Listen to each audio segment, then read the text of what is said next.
Welcome to Rachel's Reading Room, where we focus on individuality, neurodiversity, and socio-emotional development. Hope you enjoy. Spinderella, written by Julia Donaldson, illustrated by Sebastien Braun. The children of Scuttleton Primary School were eating their dinner, fish fingers, potatoes, and peas. High up above them, the spiders of Scuttleton Primary School were eating their dinner, flies, flies, and flies. "How many flies have we got today, Mum?" asked Spinderella, the smallest spider. "Lots," said Mum. "Loads," said her brothers and sisters. "That's not a number," complained Spinderella. "Never mind about numbers. Eat up your flies," said Mum. After dinner, the children went out to play football. The spiders swung down to watch. "What a tackle!" they cried, and "Yippee!" The children scored goal after goal. "How many goals is that, Mum?" asked Spinderella. "Lots," said Mum. "Loads," said her brothers and sisters. Spinderella sighed. "What a family! How will I ever learn about numbers?" When the children had gone home, Spinderella said, "Why don't we play football?" "Don't be silly," said her biggest brother, Speedy. "We haven't got a ball," said her second biggest brother, Scrabble. "I can see a pea on the floor," said Spinderella. "We can use that." Mum chose Speedy and Scrabble as the captains of each team. Nearly all the spiders decided to join Speedy's team because he was the fastest runner. Speedy's team scored all the goals. "It's not fair," the spiders on Scrabble's team shouted. "Yes, it is. You're just jealous," shouted the spiders on Speedy's team.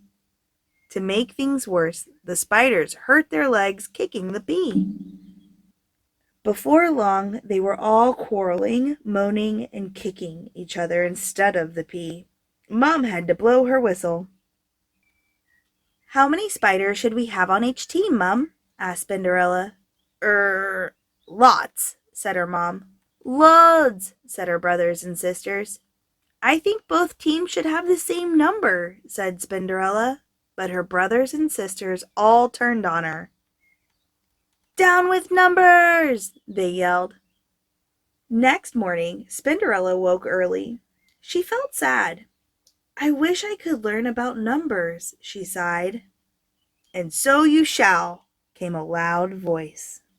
Spinderella spun round and saw an enormous hairy spider. "Who are you?" asked Spinderella. "I am your hairy godmother," said the enormous spider. "Follow me." Spinderella scuttled after her, out the dinner hall, along the corridor, into the classroom, and up to the ceiling. Spinderella looked down and saw the teacher come into the classroom with a pile of football bibs. "Keep your eyes and ears open," said the hairy godmother, and in a flash she was gone. "Now, I want you to count yourselves," said the teacher. "There should be 20 of you, but let's check." Then came the most wonderful sound. The children took turns to shout out a number, from 1 to 20. Spinderella swung joyfully backwards and forwards in time to the counting. The teacher gave out the football bibs. "Put them on and find the others with the same color," he said. Soon there were 2 groups of children. "How many in each team?" asked the teacher. The children counted again. 10 reds," said a girl in red. 10 blues," said a boy in blue. "The same number," shouted Spinderella. She was so excited that she let go of her thread. "Look, a spider! Squash it!" screamed someone. Spinderella froze in terror. "Let's put it out the window," said the teacher, and he did. Suddenly, Spinderella was outside. "I'm lost," she wailed. "I'll never get to see my mum again." But then she turned round and spotted 2 football goals. "I know where I am now," she said. She scuttled round the outside of the school, in through the open window of the dinner hall, and up to the web. "Hello, Mom. I can count up to 20, she said. "Never mind about that. Eat up your flies," said Mum. "I'm going to count them first," said Spinderella, and she did. "I've got 14 flies," she told her brothers and sisters. "So what?" they said. "Down with numbers, and up with flies and football." That night, the spiders decided to play football again. "Mum," said Spinderella, "I've been counting. There are 10 of us, so we need 5 spiders on each side." Some of the spiders muttered, "Down with numbers!" but Mum shut them up. Spinderella sorted them into 2 teams of 5. She was in Scrabble's team, and she also helped Mum to keep score. This time no one quarreled or kicked each other, and at halftime each team had scored 3 goals. But still the spiders kept hurting their spindly legs kicking the pea. "I wish we had some football boots," sighed Spinderella. "And so you shall," came a voice. It was the hairy godmother again. "How many boots do you each need?" she asked. "Lots," said Mum. "Loads," said Spinderella's brothers and sisters.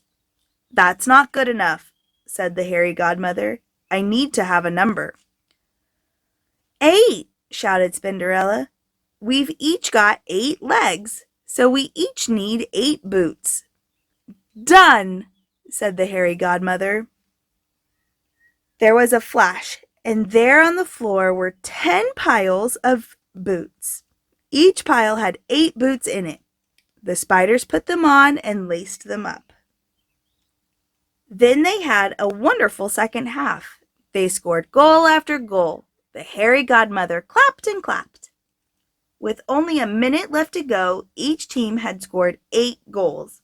"It's going to be a draw," muttered Spinderella. But just then the ball came her way and she gave it an almighty kick.